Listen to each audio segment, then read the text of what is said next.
उससे पूर्व में हमारे यहाँ 8,000 गुरुकुल चला करता था।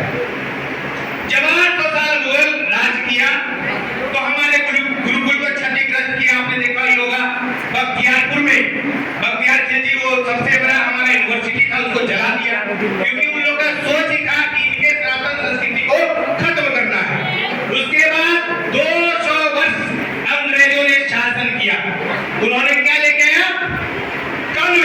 कॉन्वेंट स्कूल, ईसाई पद्धति वाला स्कूल, जिसमें आज भी आपके बच्चों को सेंटा क्लॉज बनाया जाता है। वहां अब हम लोग कुछ स्कूलों में जाकर के विरोध प्रदर्शन किए हैं, तब जाकर सरस्वती पूजा होता है। नहीं तो इससे पूर्व में सरस्वती पूजा भी नहीं होता था कॉन्वेंट स्कूल में। जितना भी संत माइकल, संत लॉरेंस, संत जीवियर, ये फलाना जो स्कूल है, अब जाकर के हम लोग जब एक्टिव हुए हैं तब सरस्वती पूजा होती है। तो कहीं ना कहीं हम लोग ही अपने सनातन संस्कृति से दूर हो रहे हैं, मठ मंदिरों से दूर हो रहे हैं। हम लोग 5 संघ की इंतजार करते हैं, जब 7वां संघ फूंक दिया जाता है तब प्रसाद ग्रहण करने जाते हैं। जबकि हम लोग को जाकर के अपने बच्चों के साथ वहां बैठना चाहिए और कथा सुननी चाहिए, बच्चों को ही बतानी चाहिए कि बउआ ये हमारे भगवान का कथा है। सुनते सुनते याद हो जाएगा उसको, लेकिन ना हम जाते हैं ना अपने बच्चों को भेजते हैं। तो कहीं ना कहीं हम स्वयं ही दोषी हैं अपना धर्म को कमजोर करने के लिए।